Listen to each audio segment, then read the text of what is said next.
Bom dia, boa tarde, boa noite, sejam bem-vindos ao nosso podcast Tudo é Possível Podcast. Vocês devem saber que sou Karim Férias, com meu parceiro energético Fábio Wood, que às vezes só fica pela energia mesmo, rondando aqui.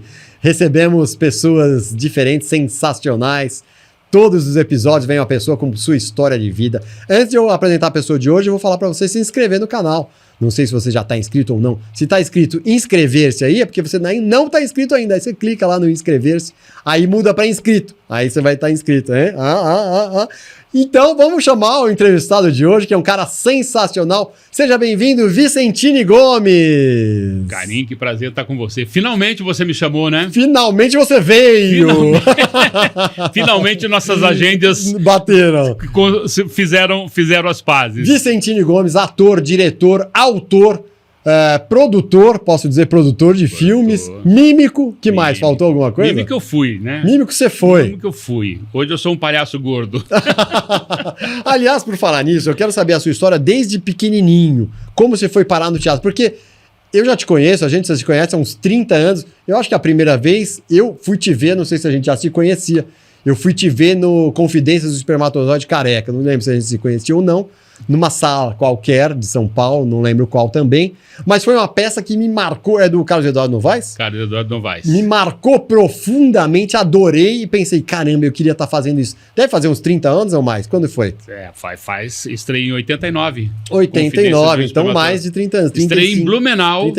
Mesmo? No Teatro Carlos Gomes. Você tá brincando? Né? Eu fiz um circuitozinho aqui dentro de escolas e espetáculos que é uns amigos que eu tinha de escola para trabalhar o espetáculo, para testar o espetáculo.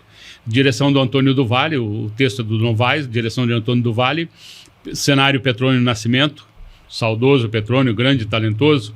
E eu fui estrear oficialmente no Teatro Carlos Gomes em Blumenau. Que é um teatro de 300, 400 lugares? Não, de 1.200 lugares. 1.200. Eu sei, a minha esposa é de Blumenau. Abraço pro pessoal de Blumenau. Espero que continuem seguindo o Tudo é Possível Podcast. E o Teatro Carlos Gomes é uma delícia, lindo na praça ali, no centrão. Maravilhoso. Lindo, então você estreou lá em 89? Estreiei em 89 lá. Depois eu vim para São Paulo, rodei parte do Brasil. Estreiei em São Paulo no Tuca, né? Fiquei 2 anos no Tuca, Foi Tuca, depois Rio de Janeiro, Teatro Glaucio Rocha. Aí eu rodei o Brasil inteiro, aí foi São Paulo, teve ainda o Teatro Ruth Escobar, Teatro Sérgio Cardoso, Teatro Maria Della Costa. Eu rodei vários teatros por São Paulo fazendo o espetáculo. Eu te vi em alguma sala pequena, eu sei que foi na cidade de São Paulo. Lá no Tuca, com certeza, que foi em 81. 81? Você não falou que estreou em 89? Não, é 91, perdão, 91. Pode ter sido. No Tuca, que é o Tuquinha, que era um teatro de 150 lugares, que não tem mais, agora virou o Tuca Arena, que era uma gracinha de espaço, muito legal. Fiquei 2 anos em cartaz lá. Então pode Fiquei ter 2 anos lá, em cartaz. Eu adorei, foi fantástico. Fiz 15 anos. Ah, sério? Fez 15 anos? Estreou em 89 e ficou até 90 e poucos? Até a última vez que eu fiz, porque eu dei uma parada 1 ou 2 anos com outro espetáculo. Foi até 2001 a última vez que eu fiz o Espermatozoide Careca. Que legal, hein? Que legal. Mas ficou mais esporádico depois? Não. Foi. Temporadas? Depois eu parei, eu fiz 9 anos... Parei 2 anos, fiz 3 anos, parei 2 anos e fiz mais 2 anos. Era um sucesso, então? Não, lotava. Se eu voltar hoje, lota. E por que não volta? Foi um tempo. Foi aquele tempo lá. Agora você está com outras coisas. O Picardias do Picadeiro, que é o espetáculo de mímica que eu rodei Europa, América do Sul toda com ele, eu fiquei 18 anos em cartaz somando tudo. Todo antes. Estreiei em 1900. Esse estreiei em 79. Que idade você tinha? 22, 23 anos, né? 22 anos. Esse era texto, você que escreveu? Tudo. O Picardias do Picadeiro, o roteiro meu, tudo direção, seu. Tudo. Que legal. Uma loucura que eu resolvi fazer, que eu não tinha cenário, eu só tinha uma cara de palhaço, de clown no fundo, eu não tinha cenário, não tinha música e não falava. Sério? 1h30 de espetáculo, o público ria 1h30. Sério mesmo? E aí o que eu falo, o palhaço, eu fiz, como eu sempre fui meio gordinho, meio forte, né? Hoje eu sou gordo, eu era forte na época, né? E mímico é sempre esguio, sempre longilíneo, magro. Verdade. Aí eu misturei o clown, a linguagem clownesca com a linguagem da mímica. E deu super certo. Esse espetáculo, na verdade, eu ensaiei ele em Portugal, estreiei em Madrid, ganhei prêmio de melhor ator. Meu primeiro prêmio de ator foi com esse espetáculo em Madrid. Caramba, Ele tinha o nome inicial de Segurando a Cerola. Né? E depois eu mudei 2 vezes o nome. E aí cheguei no Brasil, tinha uma cena que era um pouco mais picante, a censura proibiu para 18 anos. É mesmo? Aí eu cortei essa cena, a censura liberou, mudei de nome, tive que mudar de nome, liberou. Eu tirei 2 cenas do espetáculo, então eu fazia à tarde e à noite. Que legal. O espetáculo, eu fazia à tarde no horário para criança e à noite para adulto. Lotava. As pessoas falavam, como é que você consegue lotar um espetáculo de mímica? O público... Então era mímica 100%? 100%, só mímica. Que legal. Como é que foi? Como é que surgiu esse espetáculo? Na verdade, eu sou o segundo mímico na ordem cronológica. Primeiro o Ricardo Bandeira, segundo sou eu, depois aí veio o Gauss, Paulo Yutaka, aí veio o Denise Stockley, aí veio os outros todos, nessa sequência aí. Brasileiros, porque o Luiz de Lima estreou antes no Rio de Janeiro, né? É português, Luiz de Lima é português. Estou falando da sequência de brasileiros, né? Eu sou o segundo mímico na ordem cronológica de estrear um espetáculo e hoje ainda sou o mímico mais premiado da história do teatro brasileiro. Né? Eu ganhei prêmios aqui, ganhei prêmios do exterior, né? Mas como é que foi? Você lembra da concepção? Como é que foi? O que te levou a fazer esse espetáculo? Porque você é super jovem. Brincando, censura, ditadura, e eu resolvi contar uma história de um palhaço que é levado por um guarda que não existe, que é invisível, a fazer um espetáculo do qual ele não quer participar. E esse espetáculo eu tive experiências fantásticas com ele. Eu acabei, onde eu passava, acabava constituindo amizades. Fiquei muito amigo de uma jornalista em Curitiba, e ela foi assessora de imprensa do secretário de Justiça do Estado do Paraná. E ele foi ver meu espetáculo no Teatro Paiol.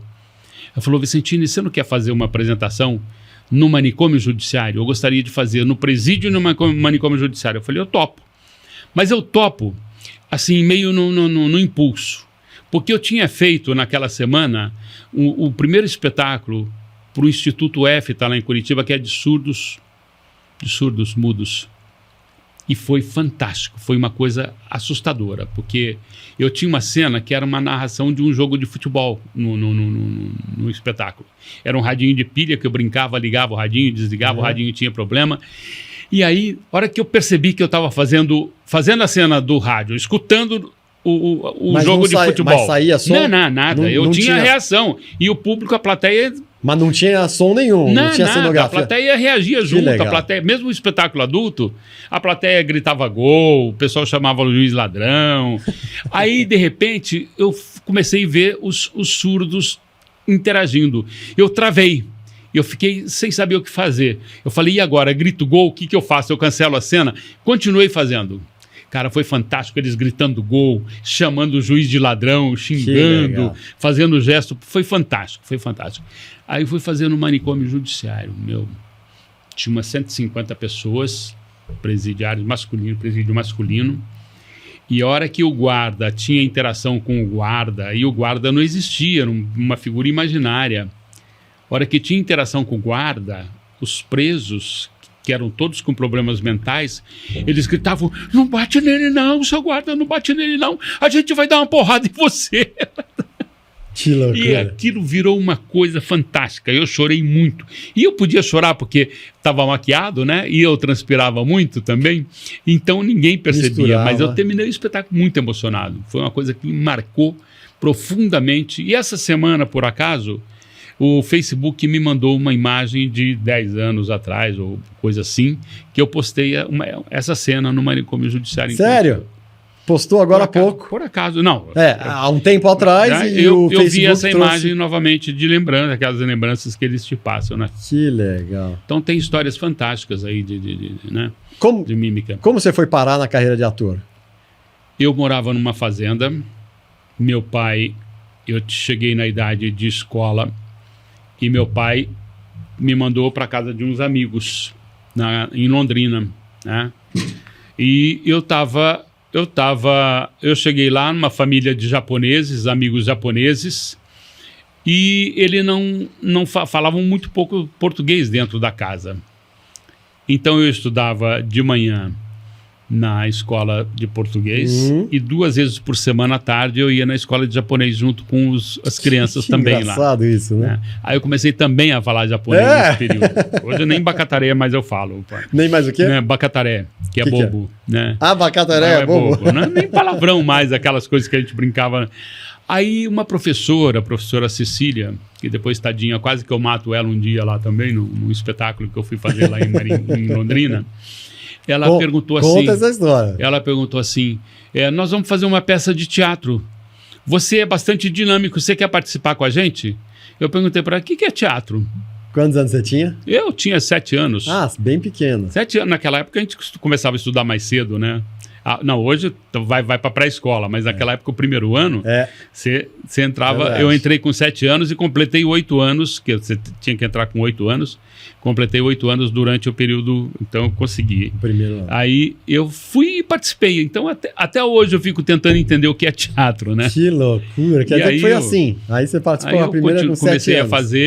Comecei a fazer teatro, e depois na escola, depois na universidade. Aí eu parei o curso de Direito para estudar teatro. Ah, você primeiro fez Comecei a fazer Direito, fiz 2 anos de Direito. Aí para estudar, mas já fazia simultaneamente, trabalhava com teatro. Já trabalhava com teatro? Não, eu já comecei a estudar teatro definitivamente, né? Então, depois que largou o Direito... Ninguém da família... E comecei em seguida, minha carreira foi meteórica, né? Eu comecei em 77, em 79 eu já estava viajando na Europa. Com essa aí? Eu já estava viajando em 79, já saí do Brasil. Em 81 eu já saí para uma turnê mundial. Que legal, internacional. Então foi legal. Com Segura a Cirola, como é que era o nome? Segurando a Cirola. Primeiro foi o Chico Picadeiro, um brasileiro, né? Que era um espetáculo de mímica, contava a história de um palhaço brasileiro. E aí, teve esse primeiro. Esse eu viajei com ele, foi o que eu fui para a turnê. E aí eu fui convidado para um festival na Espanha. Quando eu passei pela Espanha, eu fui convidado para um festival. Aí eu voltei para a Espanha e eu ensaiei esse espetáculo para estreei na Espanha e ganhei o prêmio de melhor ator do festival. Que legal. Foi muito, muito interessante. Que legal. E mais para brasileiros não, né? Porque mímica para... Depois... Não, público geral. Público geral. Em geral, lotava Portugal, lotou onde fui. Que legal. Portugal, fiz uma temporada em Portugal de 2 meses, sempre com uma semana de antecedência já estava a lotação lotada. Que legal, o espetáculo fez sucesso em Lisboa. Que legal, que legal. Voltei depois, outras vezes também, né? Você foi um privilegiado então, né? Porque você entrou na carreira... Uma luz me mostrou um caminho e eu fui nesse caminho, entendeu? Porque depois E, claro, não deixei nunca de estudar muito, de me aperfeiçoar, de trabalhar, de buscar a perfeição, de buscar o conhecimento, de buscar o saber sobre aquilo que eu estava fazendo. Entendeu? Isso é muito importante você pontuar, né? Porque tem muita gente que fala, deu sorte. E a minha principal formação aí é direção. Eu depois virei ator por um acidente, né?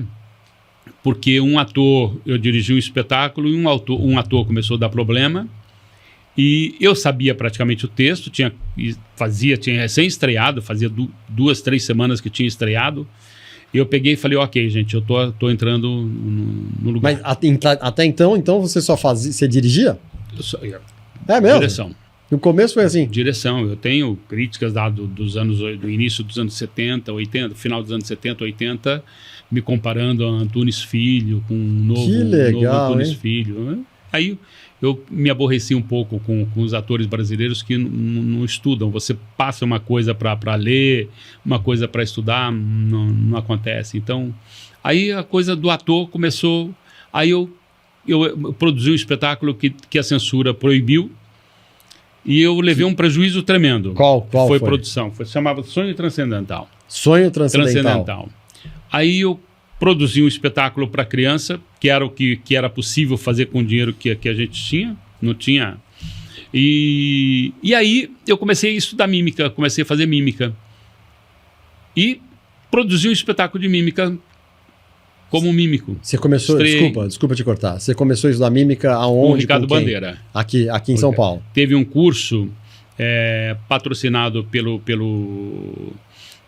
MEC, na época, né? Ministério da Educação e Cultura, Serviço Nacional de Teatro e Sindicato dos Artistas de São Paulo. Era um curso de 1 ano aqui em São Paulo. E a gente estendeu esse curso, o Ricardo estendeu esse curso para mais 1 ano. Então nós fizemos 2 anos de curso com o Ricardo. Depois eu saí do Brasil, fui estudar com a Bárbara Keister em Londres, fazia um curso de mímica e corpo. Ela é especializada em expressão corporal. Mas legal. Ela falou assim, eu vou trabalhar com você e vou indicar uma pessoa. Então eu trabalhava lá, eu fiquei 2 meses lá estudando manhã, tarde e noite. Cara, à noite eu caía na cama...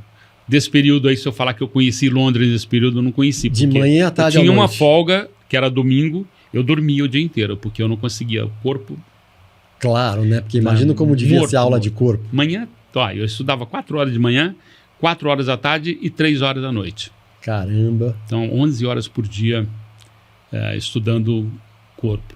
Né? Mas foi isso também que te deu o diferencial? Fundamental. Voltei, trabalhado... E aí o Ricardo um dia foi assistir e falou assim, você é o meu melhor aluno. Eu falei, pô, não.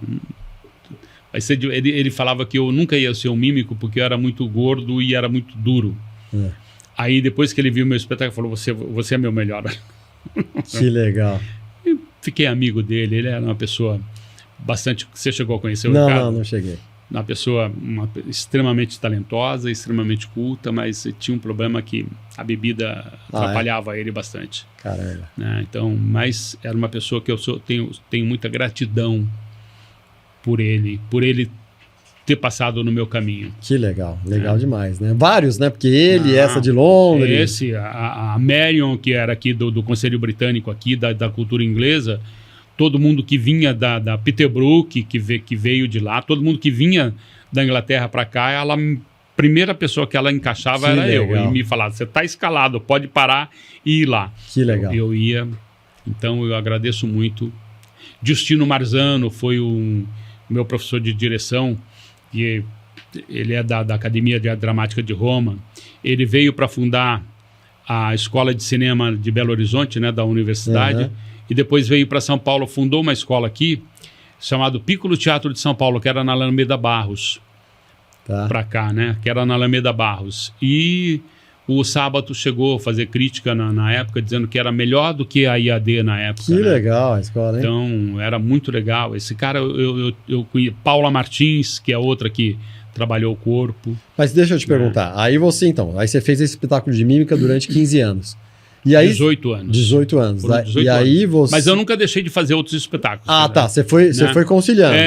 Aí, assim, a mímica, eu passei um tempo, praticamente 5 anos, 6 anos, só fazendo mímica. Né? Só fazendo mímica. Aí eu comecei a voltar para prosa. Ah, você começou. Entendeu? Aí eu comecei a voltar para prosa. Então eu voltei para prosa e fui desacelerando a mímica. Entendeu? Então, e aí, de 2000 para cá, eu reescalonei minha vida para o cinema, para a televisão e para o cinema. Como é que foi esse reescalonamento? Eu comecei falei assim, preciso começar, a idade vai começando a chegar, eu tenho muito um trabalho físico. Deixa eu voltar um pouquinho atrás, que eu ia fazer uma pergunta. Aí o Novaes, o Confidência do Espermatozoide Careca, pintou como? Alguém viu você no outro espetáculo? Eu estava fazendo uma turnê pelo Brasil com o Picardias do Picadeiro e as Maluquices do Picadeiro. São 2 espetáculos de mímica, fazia à tarde e à noite. Eu cheguei para fazer, eu saí daqui, cheguei em Salvador, eu cheguei no domingo, ele fazia o espetáculo. Ah, ele fazia? Ele estreou mesmo? No Rio de Janeiro, ele fazia o espetáculo no Rio. E aí eu assisti no Teatro Maria Bethânia, que eu, na semana seguinte eu entraria no lugar dele. Ele ficou um mês em Salvador. Aí eu assisti e fui conversar com ele. Falei, Novaes, você vai continuar fazendo o espetáculo? Eu gostaria muito de fazer. Falou, você quer fazer São Paulo? Tá liberado para você. Entendeu? Você me libera daqui para cima, eu libero o sul para você. Falei, tá bom. Aí nós assinamos um contrato na SBAT. E ele continuou pro Nordeste e Norte. Eu continuei também, encontrei com ele mais uma vez, mais uma cidade, que eu cheguei, que eu tinha tirado uma semana de folga na história aí, porque eu tinha que fazer um comercial. Eu fazia um cara chamado Ronald McDonald para televisão e cinema para o mundo inteiro. Ronald, eu fazia o Ronald Mundial. E aí eu tirei uma folga, encontrei com ele em Maceió novamente. Aí falei com ele, ele falou, já autorizei. Eu falei, já sei, já vou chegar em São Paulo, vou assinar o contrato. Aí passou um tempo, eu não montei o espetáculo. Ele me ligou assim, escuta, tem gente querendo o texto, vou liberar. Eu falei, não libera não, vou estrear. Isso era em maio. Eu falei, em agosto eu estreio. Estreiei em agosto lá em Blumenau. Lá em Blumenau, no Carlos Gomes. Mas também foi um risco, né, você estrear lá num teatro de mais de 1000 lugares? Eu tinha um trabalho que eu fazia antigamente. Os professores das universidades e dos colégios faziam um trabalho muito legal. Hoje ninguém não faz mais. Verdade. Entendeu? Hoje, infelizmente, alguns professores nunca foram ao teatro, né? Na própria universidade. Na verdade, teve uma época que tem uma estatística, você fala, com o espermatozoide careca, eu fiz durante 12 anos um projeto do MEC e do MINC depois, de formação de plateias. Nós éramos em 12, São Paulo, Rio. São Paulo tinha 2 só, e depois fiquei só eu. Depois de 4 anos, fiquei só eu fazendo esse trabalho. E aí, eles me pagavam um cachê semanal para ir nas faculdades e nos colégios, especialmente os colégios públicos, fazer divulgação para levar os alunos para o teatro. Por quê? Mas levar no final de semana, não a escola vai ao teatro. Sim, é o aluno. Sexta, sábado e domingo. Você divulga. Aí eu descobri que eu poderia vender o ingresso na escola. Aí eu fiz um esquema que eu vendi o ingresso mais barato e o ingresso que ele ia pagar mais barato lá de estudante, eu fiz um preço mais barato ainda, que se ele comprasse, então eu tinha 1.000, 1.200, 1.500 ingressos garantidos. E lá em Blumenau tem a FURB, né? Tem a FURB. Que tinha 10.000 alunos naquela época. Verdade. E que esse pessoal todo ia assistir meus espetáculos. Legal, então também... Já com mímica, quando eu ia com mímica lá. E aí, quando foi o espermatozoide careca, ficou uma loucura. Aí você já estava tudo naquele engatilhado. Ano, eu voltei em 80, 89, em 90, eu voltei 2 vezes em Blumenau. Eu fui 2 vezes, no primeiro e no segundo semestre em Blumenau. Caramba, um teatro de 1.200 lugares lotava. Sexta, sábado e domingo. Caramba, que legal, hein? Bom, mas aí me conta então. Como você rescalonou... Esse uísque tá bom, hein? Tá bom esse uísquinho? Tá. Então, vamos, brindemos. Brindemos. Me conta o seu rescalonamento agora na parte de cinema. Como produtor, autor, diretor e ator também. Também. Me conta como é que foi isso. Nesse período aí, dos anos 70 para cá, eu sou um dos atores, entre os 3 atores brasileiros que mais atuam no mercado publicitário. É mesmo? O primeiro é o Carlos Moreno. E eu acho que aí tá eu, Carlos Messene, talvez o André Alabate, que depois foi muito cedo, e o Tony, que fazia Bamerindos também bastante. Então, nós Tony 5... Ramos? Não, Tony Bom, não lembro o sobrenome dele. Não, Tony Ramos não. Nós fazíamos muita publicidade. Eu fiz 1.200 e poucos comerciais para televisão na minha carreira. Caramba! Até o plano Collor. Do Collor para cá, o Collor destruiu cinema e o mercado publicitário. É mesmo? Acabou. Né? E eu vivia bem. Eu produzia teatro com o mercado publicitário. Eu tinha cachê de $30 mil. Caramba! Tá? Então, eu fazia comerciais para o exterior, né? Por causa da mímica, principalmente. Isso me ajudava muito. Né? Isso me dava um know-how, me deu um know-how muito grande. E aí eu comecei a fazer, eu fazia muita muita publicidade. Por conta da publicidade, a televisão começou a me chamar para fazer novela. Né? E eu resistia, porque eu sempre fui rato de teatro. Mas eu falei, eu preciso voltar a fazer cinema, que é a minha principal formação. Né? Era a sua principal formação? Principal formação, de direção. Eu comecei a fazer porque eu queria fazer direção de cinema. Né? Aí, 2000, eu fiz meu primeiro curta-metragem, O Rio da Minha Terra. Ganhei um monte de prêmio internacional. O Rio da Minha Terra. O Rio da Minha Terra. Que era de ainda interior. Hoje é usado sobre o Rio Paraná, lá em Presidente Epitácio. Eu assisti esse. Ainda hoje é usado pelo governo do Mato Grosso do Sul para trabalhar com os ribeirinhos, que ele fala do desalojamento dos ribeirinhos com a subida com a usina Sérgio Mota lá, e a subida do rio, que subiu 8 metros, 10 metros, uma coisa assim. Né? E aí... Esse filme foi um grande sucesso. Aí um segundo filme... Esse era um curta? Um curta-metragem. 10 minutos. Um segundo filme que eu fiz, esse eu já usei mais, né? Que é Gésio Amadeu e Ana Lúcia Torre. Ana Lúcia ganhou o prêmio de melhor atriz. Ah, né? Que legal. E esse filme ganhou uma repercussão mundial, porque é sobre preconceito racial. Tá? E também um curta-metragem de 12 minutos. Então ele ganhou... Aí... Eu dei umas 2 quebradas de cabeça, achei que já sabia fazer, comecei a quebrei cabeça. Aí comecei a fazer projetos, a fazer outros curtas, a fazer séries para televisão, né? Fiz séries para TV Cultura, fiz outros filmes que deram repercussão também, ganhou festivais, que foi exibido na TVE, na TV Escola, e aí eu... Fui pro longa-metragem, né?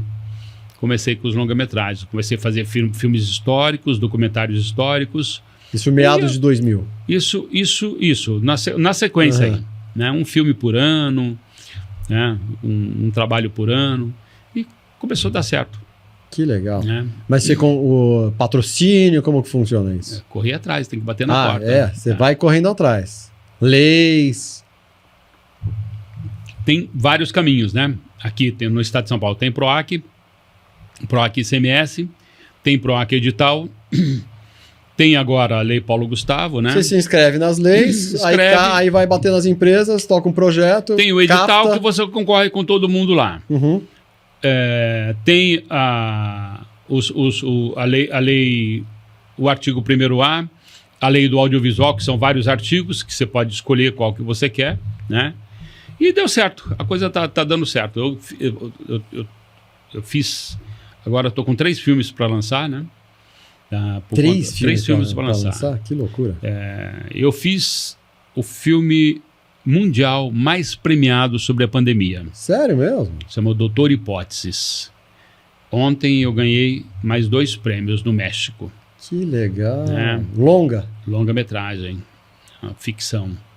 Eu ganhei 57 prêmios internacionais com esse... Caramba, já tudo isso, festival. 57 prêmios. 23 prêmios como melhor ator protagonista. É mesmo? Que legal. Mais pro humor ou mais pro humor? Ele tem uma pegada um pouquinho de... Que legal. Ele é psicológico, né? Ele tem uma pegada de um pouquinho de suspense, de terror, mas ele é mais pro humor. E fala sobre a pandemia, né? Sobre a reclusão na pandemia. Então é um cara que se autoproclama doutor e ele é condenado porque ele não quer usar máscara, ele é condenado a ir para a garagem dele. Na garagem dele ele constrói 26 bonecos e ele se relaciona com esses bonecos, que são alter egos dele durante o processo. Que legal. Onde a gente assiste? Dá para assistir? Vai ser lançado esse ano. Vai ser lançado agora em rede nacional, então cinemas. Primeiro vai ser agora, em maio, tem um outro filme, que esse eu não gostaria de falar agora também, mas é um filme muito importante, de uma personalidade muito importante do Brasil. E é um doc que é lançado agora em abril. Então, esse daqui a pouco é uma surpresa, porque eu não posso ficar falando porque o distribuidor me mata depois. Na sequência, o Doutor Hipóteses. Daí, em agosto, a gente entra no Doutor Hipóteses. Legal demais. Legal, muito legal. E tem o Justiça, uma História, que é um filme que eu fiz um pouco antes da pandemia, que ia estrear dia 20 de agosto de 2022, que por conta da pandemia, que fala sobre um documentário sobre a história do Poder Judiciário no Brasil. Doutor, como é o nome desse? Esse é Justiça, uma História. Justiça, uma História. Legal, legal demais. Muito bom. Esse aí acho que vai direto para o streaming, vai para uma televisão ou para o streaming. Era para entrar no cinema, mas vamos ver, está tudo em negociação ainda, né? Você fez uma carreira, né, que você passou por tudo, né? Quer dizer, atuação, aí mímica e fez solo. Eram solos. O quê? Confidências eu sei que era. Solo. Não, eu fiz espetáculo. Aí eu comecei a querer dividir palco com outras pessoas também. A solidão é um negócio meio complicado, né? Aí eu fiz, por exemplo, um espetáculo de mímica que eu fiz com o Gauss. A Gauss, Carla Massumoto, a Márcia Arco, a Blanche Torres depois. Chama Viadão no Paraíso. Que a gente fez, era um espetáculo de mímica, foi o primeiro espetáculo de mímica brasileiro, depois de 30 anos, que o primeiro foi a Maria Clara Machado que fez. Tá brincando. E depois a gente fez um espetáculo que tinha mais do que um mímico em cena. Vocês da década de 90, isso? Isso foi em 97. 96. Então, como eu estava falando, você passou, né, uma trajetória assim, ator, mímico, aí diretor. E televisão, né? Fiz um monte de televisão, novelas. Publicidade, novelas. Fiz um monte de você olhando para trás aí, Avenida Brasil, Joia Rara, Malhação, Cama de Gato, na Globo, né? Série Humor, fiz Zorra Total, Megaton, né? Então, você olhando para trás... Minha Nada Mole Vida. Minha Nada... Você olhando assim, você diria que você venceu... Claro que você venceu obstáculos, como, né, quem chega onde você chegou, venceu obstáculos. Mas você imaginava ter essa vida que você tem hoje? Porque hoje você tem uma trajetória super construída, como você estava narrando aí em todas as áreas artísticas, dentro da atuação e direção, enfim. É um meio muito instável, né? Muito difícil para você conquistar o processo todo. Mas acho que a televisão me deu uma notoriedade que eu não esperava alcançar, entendeu? A televisão me deu uma notoriedade, porque eu fiz alguns personagens muito importantes na televisão. Lá em Malhação, um personagem que foi, dentro do contexto da novela, ele foi entre aspas, pequeno, mas foi muito marcante. Qual é? Que foi o Dom Cornélio, a temporada de 2009. De Malhação? De Malhação, o Dom Cornélio. Foi um personagem muito marcante, era um mês... 5 semanas, um personagem muito marcante. Aí depois veio Cama de Gato, também um personagem que era uma participação de uma semana, eu fiquei a novela inteira, estendeu. Aí depois veio o Avenida Brasil, né? Que é um personagem que também seria um mês e ficou a novela toda, falando dele o tempo todo e voltou no capítulo 150 até o capítulo 186. Isso daí está no mundo inteiro, né? Está passando agora na Rússia. E Cúmplices de um Resgate, que está no SBT, está reprisando no SBT e na Netflix. Acho que está reprisando 3ª ou 4ª vez. Que a novela é um grande sucesso. Que legal. Então, se eu passo onde tem criança, onde tem adolescente, todo mundo sai correndo atrás. Giuseppe! É outro italiano da minha vida, né? Que legal. Você faz bastante italiano? Fiz bastante. Bastante. Você tem porque o tipo físico, você acha? Por causa da descendência também, tipo físico, né? E já tem a facilidade do sotaque? A facilidade do sotaque. Eu cheguei a falar um pouco, um tempo atrás, na época que eu viajei, eu falei um pouco italiano, né? Então, sempre... No teatro eu cheguei a fazer personagem italiano. Na Invenção da Terra do Jeitinho tinha um personagem legal, que era um personagem que tinha uns 10 minutos, um personagem italiano bem legal. Né? Quais cenas marcantes você destaca da sua trajetória, longa trajetória artística? Eu acho assim, Avenida Brasil foi uma coisa muito, muito importante. Joia Rara, o personagem, ele era um personagem normal dentro da história de uma novela. A partir do capítulo 90 em diante, eu virei praticamente protagonista da novela. Eu estava entre os protagonistas da novela, porque todo mundo falava lá dentro. Pô, só dá esse delegado? Eu fiz um delegado Cavalcante. Porque o ambiente de delegacia, eu fui pesquisar, visitei delegacia aqui, visitei delegacia no Rio de Janeiro, tem um ambiente pesado, né? Tudo. Aí eu falei, putz, eu chamei a Amora, falei, Amora... a Amora Malte, né, que é uma figura maravilhosa, uma louca, adorável. Falei, Amora, vamos posso dar um tom mais leve, mais humorístico? E eu tinha um assistente que era o Marcelo Lazarato? Não, lá do Rio, já lembro sobre o nome dele. Que ele fazia o Peçanha, que era um personagem e deu uma química muito legal. E ele era um pouco cômico, ele fazia uma escada. Eu falei, posso fazer uma coisa mais cômica? Mas, cara, todo mundo adorava o cenário da delegacia. Que legal. O pessoal da equipe técnica ia para o cenário da delegacia e virou... todo mundo passava naquela delegacia. Todo mundo passou naquela delegacia. Quer dizer que aí, dentro da novela, também tomou uma força maior. Ganhou, deu um up. Aí veio o Giuseppe de Cúmplices de um Resgate também, que eu fiz outras novelas aqui no SBT, na TV Manchete também. Alguns personagens aí marcaram. E o Espermatozoide, pelo tempo longevo e pela qualidade do espetáculo, né, e pela qualidade do humor do espetáculo naquela época, que era um período em que estava tendo uma transição daquele humor mais antigo, mais pesado, para esse humor hoje, que é até meio sem graça que a gente tem hoje, né? Porque eu fico... Às vezes eu vou ver um espetáculo assim, falando, gente, isso aí há 10 anos atrás não tinha uma pessoa aqui dentro. Mas funciona, né? Porque o mundo tá mudando. É outro tempo, é outro tempo. É o politicamente correto, né? Então, mudou muito. Por isso também eu migrei um pouco para o cinema, né? Eu migrei mais para o cinema. Por causa dessa mudança... Por conta dessa mudança do humor, porque eu tinha uma pegada que começou a patinar. Aí eu mudei pro cinema, né? Entendeu? Que livro você diria que te marcou positivamente, assim, na construção da sua trajetória? Na construção da minha trajetória, eu leio muito, né? Eu leio muito. Tudo? Eu leio muito. De tudo? Eu leio muito. Então, mas de tudo? Tudo, romance, tudo. dramaturgia, por exemplo, vou falar, na sua pergunta lá, eu falei O Idiota do Dostoiévski, né? Eu marquei, é um livro que eu li umas 3, 4 vezes já. Para fazer o Doutor Hipótese, eu estava assim, eu tinha sido mandado embora da televisão por conta da minha idade, por conta da pandemia. Eu estava sem plano de saúde, peguei Covid, fui para o hospital, fiquei 9 dias no hospital e voltei do hospital com vida e um monte de amigos morreram, muitos amigos morreram, e aquilo lá me marcou muito, me pesou muito. E eu entrei numa depressão muito complicada, porque não podia sair, não podia trabalhar. Verdade. Meu filho um dia chegou, jovem, terminando a faculdade, e falou, pai, eu quero fazer uma festa. Eu falei, Covid, pandemia, festa de jeito nenhum, cara. Você é jovem, se você pegar Covid, você vai sarar, eu não. Meus amigos estão morrendo, muitos amigos meus estão morrendo.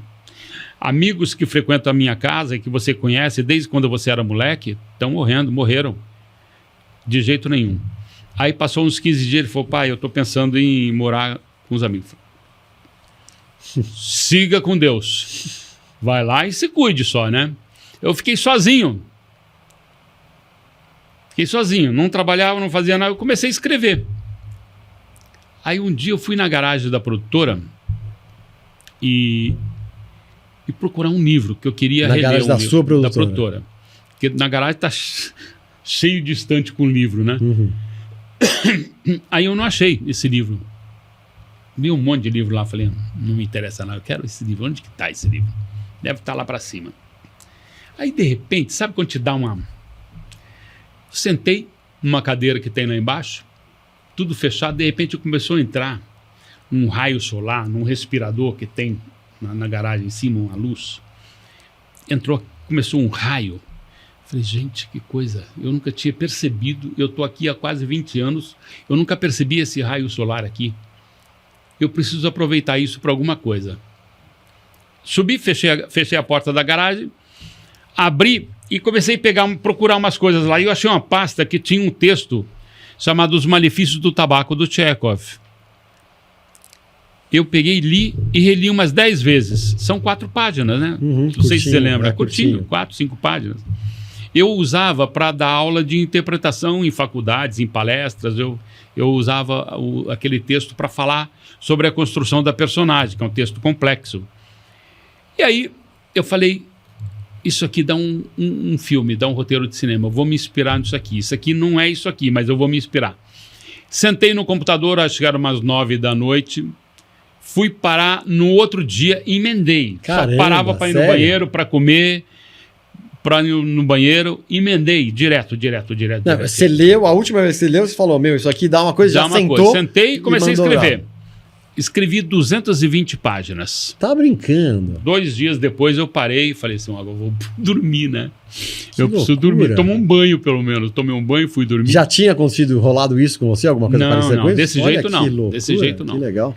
Aí sentei, no dia seguinte eu imprimi, li, falei, bom, tem muita coisa que precisa chacoalhar e cair fora daqui. Aí comecei a reescrever. Quando estava com 90 páginas, mais ou menos, reescrevendo, falei, e comecei a pensar, como que eu vou fazer isso daqui? Aí eu fui, no Espermatozoide Careca, eu tinha bonecos.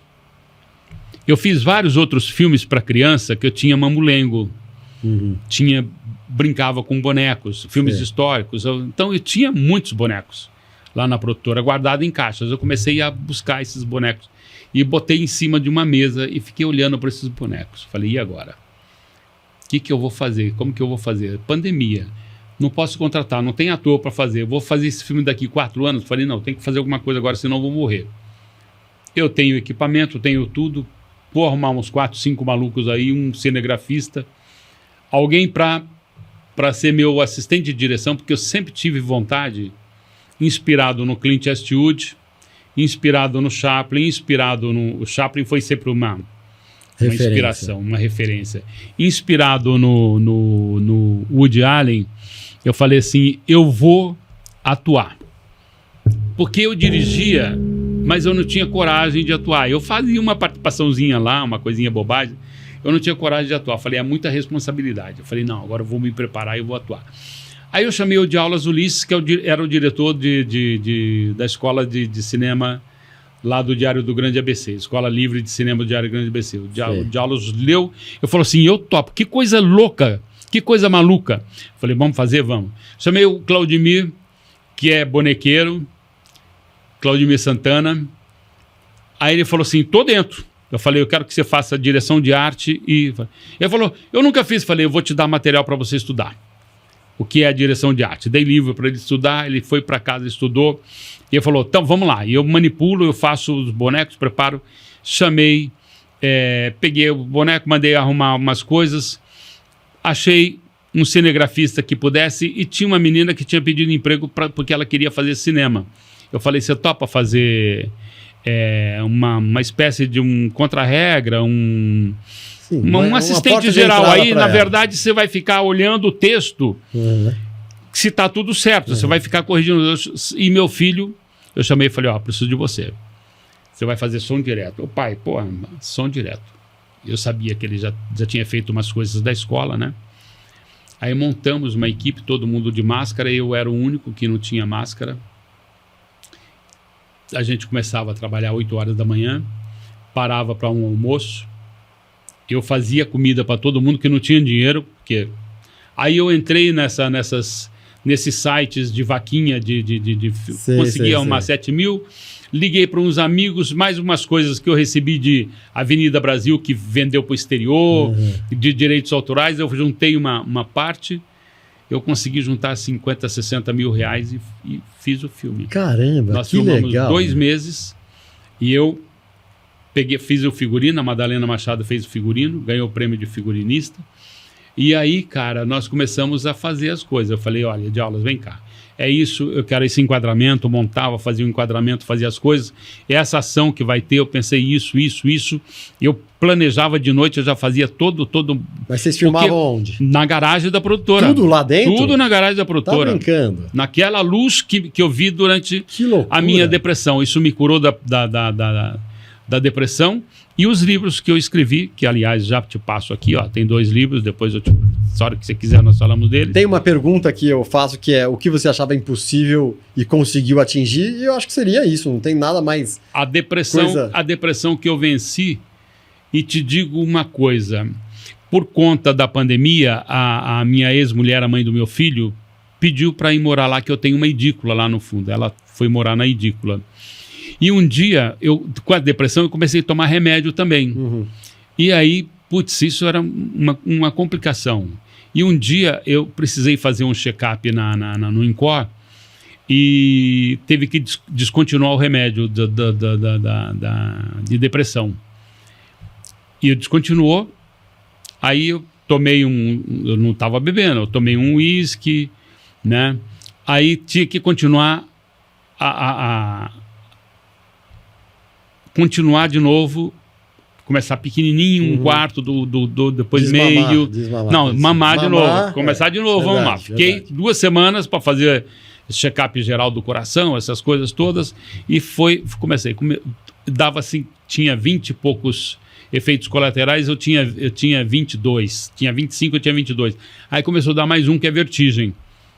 Caramba, eu falei, putz, aí eu liguei pro psiquiatra e ele falou, corta o remédio, vamos ver o que a gente faz. A mãe do meu filho falou, Vicente, faz uma caipirinha para mim, que eu tenho um barril de cachaça lá da boa sempre. Eu fiz uma para mim também, tomei. Aí começou a me dar uns tremores. A hora que tomei a caipirinha, parou o tremor. No dia seguinte, começou a dar o tremor, eu fui lá, tomei era 10 horas da manhã, eu não bebo de dia. Eu tomei e parou. Tomou uma pinguinha. Falei, porra, que negócio é esse? Isso aqui tá bom. Todas as vezes que dava aquele tremorzinho, dava vertigem, eu ia lá tomar uma pinguinha. Tomar cuidado com isso. 2, 3, era um pouquinho mesmo. Bem um golinho. Aí eu não falei nada pro médico, não liguei pra ele de volta, não tomei mais o remédio de depressão, acabou a depressão. Caramba, que loucura isso, hein? Acabou a depressão. Então, a literatura que eu comecei a escrever compulsivamente, desse dia em diante que eu sentei para escrever o roteiro, eu comecei a escrever compulsivamente. Aí lancei o primeiro livro. Todos esses livros eles já estavam começados no meu computador. Eu já tinha feito pesquisa, já tinha assunto, só que eu começava e ia largando lá. Aí eu comecei a fazer, cara, e comecei a lançar os livros. Entendeu? Lancei 6 livros, que na verdade são 7, porque ele é colorido e por colorido para criança. Então tem 3 livros. Esses livros? Esse aqui, O Vale-me Deus. Estão onde? Tá? Esse aqui fala sobre... Compra-se aonde? Pelos meus sites, direto comigo. Então deixa eu falar aqui com o pessoal, dar a dica de livro do entrevistado, além de O Idiota, de Dostoiévski, também os livros do próprio Vicentini Gomes, a começar do Valha-me Deus, um livro curtinho, pequenininho, e o Café com Leite. Esse daí fala sobre a cidade grande, sobre a questão do velho na cidade grande, e sobre o adultério da fé. É um livro bem interessante. E o Café com Leite sobre imigração, fala sobre imigração italiana. O livro Café com Leite, também do próprio Vicentini Gomes. E começa com um caso que vai ser a peça que eu vou fazer 50 anos de carreira, que eu volto para o teatro agora em 2027. Que legal. Para fazer Sacco e Vanzetti. 2027? 2027. Daqui a 3 anos. 3 anos. Porque lá em 27, a justiça americana executou 2 anarquistas italianos por um crime que eles não cometeram. 50 anos depois eles foram absolvidos e está comemorando 100 anos da carreira, da execução deles, e 50 anos de carreira meio século de carreira. Que legal. Então estou escrevendo o roteiro já. Já comecei a escrever quando comecei a escrever o Café com Leite. Já era uma história lá. Eu conto um romance de uma história de um italiano que teve um problema lá, ele vem para o Brasil, um dos caras que vem produzir uva no Brasil. Aqui. Que legal. Vicentini, a história está muito boa, mas a gente está caminhando para o final. E eu falei para você que a gente tem uma troca de presentes. O meu parceiro aqui, Fábio Wood, está fazendo um desenho seu, que a gente vai ver aqui na tela. Olha lá. Gostou? Opa! Legal? Eu quero para botar na minha parede. Vai tê-lo. Esses livrinhos... preciso te devolver ou posso ter a honra? Esses são seus. Esses são os meus presentes, então agradeço muito. E se você permitir, eu gostaria de falar disso aqui. Está permitido. É um trabalho que eu faço, chama Papo de Escritor, Aprender Brincando, onde eu ensino crianças a escrever uma obra de ficção. Por que crianças a escrever uma obra de ficção? Muito importante. Genial esse projeto, tá? Hein? Falo sobre a questão da construção do paradigma da escrita, mas isso pode ficar com você também. Tem um pouquinho da minha história aí. Legal. Mas para escrever tem que ler. Verdade. Então nós começamos com as crianças, estimulando as crianças a ler, e eu faço na escola. Eu não cobro pela palestra, só cobro o livro. Que legal. Eu faço palestra na escola, desde do primeiro ano do ensino fundamental até a universidade. Tá? Então aqui eles te acham... Dividido por faixa etária. Isso aqui as pessoas te acham nas redes sociais. Tudo nas redes sociais ou no meu site. Ou no seu site. Ou legal no meu site. Demais, legal demais. Estimulando as crianças a ler e a escrever. Fantástico, fantástico. @ Vicentini Gomes, Vicentini com I, Gomes com Z. Né? Ou Facebook ou Instagram, né? Ou LinkedIn, ou no meu site vicentinigomes.wordpress.com.br, ou no da empresa, www.palhaecia.com.br. Palhaecia.com.br. Agora, para finalizar, queria que você olhasse para aquela câmera aqui e desse um recado para quem ainda tem dúvidas sobre as possibilidades da vida. Gente, olha, uma coisa muito importante. Eu nasci na roça. Eu nasci em Presidente Prudente. A cidade, era uma cidadezinha pequenininha. Hoje é a cidade mais próspera do Oeste Paulista. Nasci e meu pai sempre trabalhou na roça. E eu fui morar na roça. Um ano depois eu fui para a roça, para o Paraná. Meu pai foi desbravar, é um dos desbravadores do norte do Paraná. Ele plantava hortelã industrial, plantou café, plantou algodão, principalmente hortelã, né, que é uma planta quase que não existe mais hoje, porque ela consome muito e é muito cara o processo da produção dela. De lá, eu fui estudar e tive o privilégio de ter uma professora que me convidou para fazer teatro. Eu não sabia o que era teatro, porque eu nunca tinha ido ao teatro, nunca tinha visto teatro, só tinha rádio, e que a gente assistia à rádio, era essa a palavra, no final da tarde, que pegava a rádio, a Rádio Nacional, Rádio Nacional de Brasília, lá no Paraná, em um horáriozinho lá das 6 às 8 da noite só. Eu fui para a cidade, depois continuei estudando. Meu pai mudou para a cidade porque os outros filhos chegaram em idade escolar. E hoje eu conquistei o mundo. Posso dizer que eu conquistei o mundo. Com teatro, com televisão, fiz novelas que rodaram o mundo e com os meus filmes agora.